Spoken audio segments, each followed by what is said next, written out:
So my next guest on Chat with Anju, episode 5, is Clince Varghese, also famously known as VJ Clince.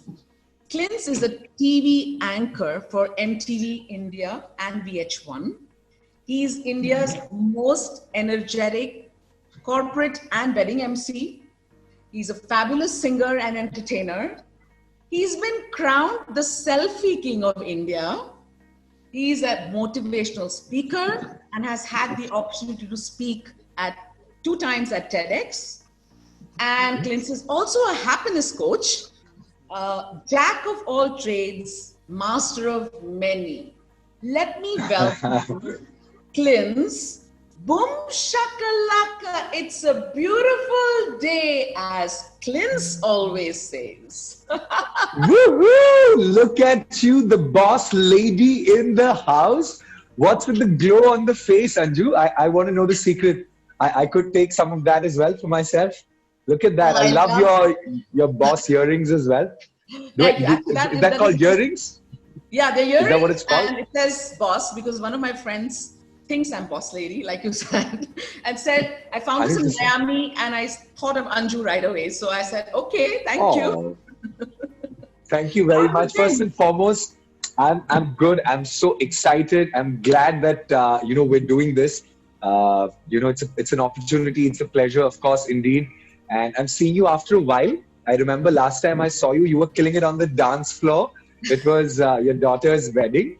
And I not just killing it on the dance floor with that, jhakass moves, but also you rocked with the My Heart Will Go On rendition during the father-daughter dance. I remember, yes, the first dance. I remember it was what an amazing. So now we know where Shahrul, aka Rahul, gets his skills from.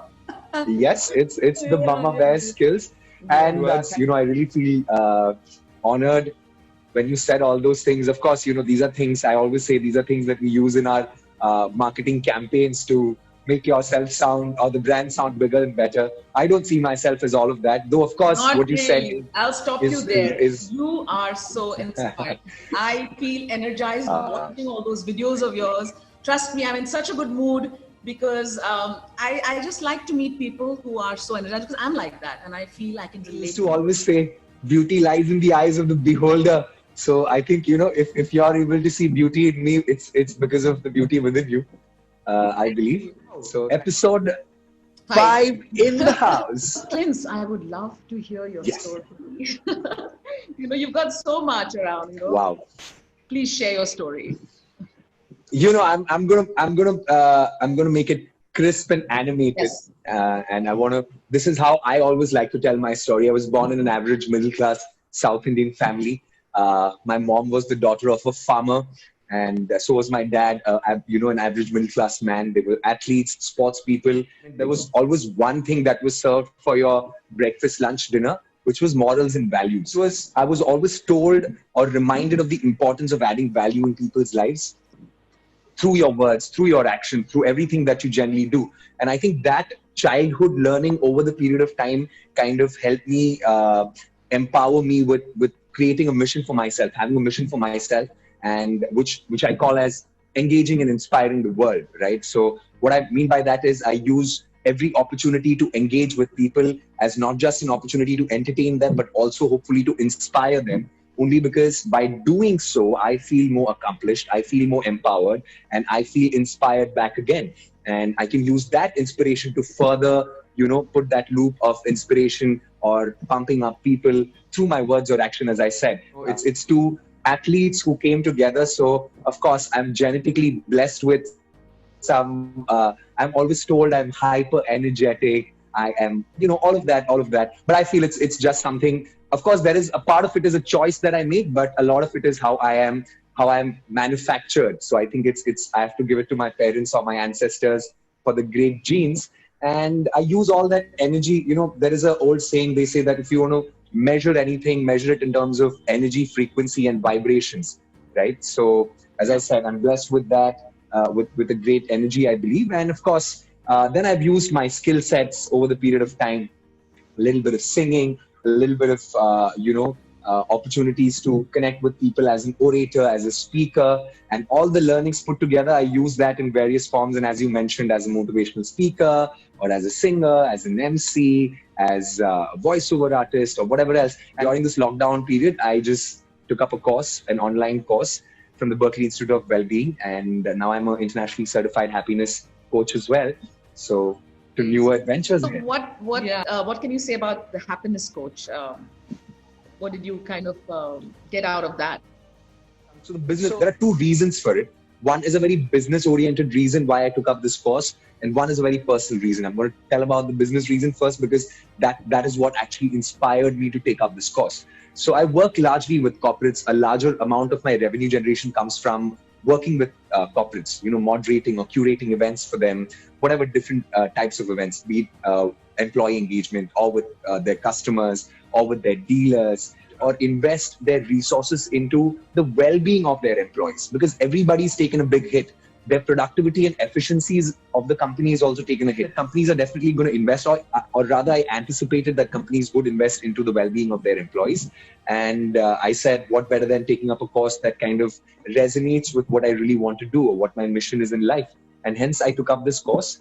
And that's the professional side. The personal side is, as I said, what inspired me was more the revenue generation and the business angle of it. But over the period of time, it kind of helped me become more calm as a person. When I say calm as a person, it's not that I learned something new out of the whole course, but it reinstated a lot of things that I've learned over the period of time. It put torch on those dark areas which I knew of, which existed in my, let's say, the go down of information that I had in the past. But that's what they say, right? The difference between knowledge and wisdom is, knowledge could be, let's attribute it as information that we have, and wisdom is the application of that information in real life. Because the whole COVID situation got a little intense on all of us, and now I use that in my own right through be it social media or through that's the happiness coach part of it. Persona, the happiness coach, and all your hats you wear. The singer hat, the dancer hat, the MC, and the selfie. And which is your favorite? Which is my favorite? Wow, this is a tough question, but I don't look at it as like an act and it gives me a certain joy or whatever, because I feel there is, I look at everything as intent and impact. Right? Like my intent, as I said, is to be able to add value. My mission is to engage with people and inspire them and entertain them. I use my various skill sets as a singer, as an MC, as a motivational speaker, or whatever other skill sets that I have. I use all of that to create an impact. I feel my focus is more on the impact than the process of how I get the impact. And hence I feel, every time I'm on stage or every time I'm in front of camera, it's an opportunity to create that impact. And I feel that's the driving force. I love all the hats that I wear, to be honest. And I think you wear all the hats at one given time. That's so kind of you to say, but I try. I know that because when I see your audience, and I feel energized looking at them and looking at you. So what is this jumping on stage, jumping at airport, and broken bones and torn ligaments? Where does this come from? Oh my God. Yeah, that again, I feel, so as I said, I'm blessed with a lot of energy by default. Like I've been always called like an atom bomb or nuclear bomb or something like that, because, it's like that small device that can just explode, and, the jump off stages is something that I crave for. That's my personal, in the whole scheme of the impact and intent and all of that, that's the thing that I really love to do. Just be able to zoom off the stage, just land out there, run into the audience. I think it comes from the fact that I used to watch a lot of these rock star concerts like Guns N' Roses and, all these guys. They would always go like all crazy and like jump off stages and stuff like that. So I've broken a lot of bones, my ribs, my knee, ankle, ligament, ACL tears, a lot of things that has happened over the years. But the spirit to jump off stage, it's like that mata aa jati hai mujh mein. I can't do it. It's not me anymore. It's not me anymore. It's just some external power that takes over me. And I like that about what I do. And I think anything that gives you an opportunity to dissolve, I don't see it as a form of attaching with something. It's more of dissolving my personal self, where my fears, my emotions, all sorts of things are dissolved. It just does a thing of its own. Sometimes it has to be controlled. So yeah, that's the broken bones and Yeah, torn and I ligaments heard story. you say in one of your, on your topics, you said, don't ask God for easy times, ask God for Oh strength yeah, and to yeah. battle off the hard times, Hard times. That's something that my mom had told me, actually. I remember because I was performing and again. I jumped off stage. I had a torn ligament and I was just, handicapped and sitting at home. And I was telling my mom, I don't understand. It's not that my intent was to hurt anyone or to do anything wrong to anybody, but why am I having these broken bones or whatever? She said, don't worry. You don't have to worry about all these things. Don't look at it as you wanted to do something else happened or something like that. Rather, just ask the universal forces or God or whatever we believe in for the strength to battle with hard times, because we all ask the superior power to just make our life easy, right? Because I feel that's a wrong way of asking it, because life is never going to be easy, but you can be empowered with more strength to make yourself strong enough to tackle all these challenges head on. What So, has been your most cherished travel experience, if I had to ask you, Anju? Like, because when I say travel, I know you've literally lived in countries. yeah, I think Russia taught me a lot because, and then the move from Russia to Kuwait, that was Oh like yeah, complete opposite. So Russia poles was apart. parties, alcohol, mini skirts, snow. And Kuwait was sand, burqas, no music, no alcohol. So that was Oh my God. completely Yeah, opposite. that's an So extreme poles apart. poles apart, and I think I feel proud because I adapted very well in both, in that world and this world. I made a lot of friends. I learned a lot. And guys, I just want to tell everybody that please follow VJ Clince on Instagram to really experience what I'm talking about. Because you have to feel his Oh, energy. And it's nothing what we're doing right here, but when you see him live on Instagram, it's another guy there. So please follow true that. him. And if any next and keep making everybody rock like you do and inspiring everybody. Thank you very much, Anju. Thanks for this opportunity. I feel so blessed and privileged to be able to do this.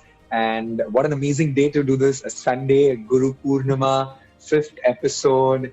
And wow, with the boss lady herself, what better than that? If you don't mind, can we get a quick tip on like a laughter yoga session that we could do for all our audience who's watching us? Yeah, master created was COVID laughter time. So what do we do most of the Okay. time during COVID, right? You're using the sanitizer. Mm-hmm. So just imagine you're Yeah. using sanitizer, but every time you use it, you start laughing. Okay. You make a Oh, conscious that's effort perfect. as an exercise. So it feels weird, it feels awkward, it feels stupid. Yeah.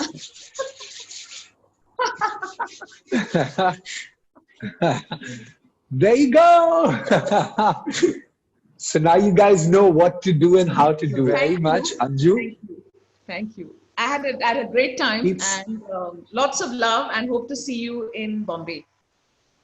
hopefully soon. I look forward to that day. And this is how I always like to, it's like my closing line. So I say, keep Please. smiling, keep spreading smiles, and stay happy by doing, accomplishing activities. So yeah. Super.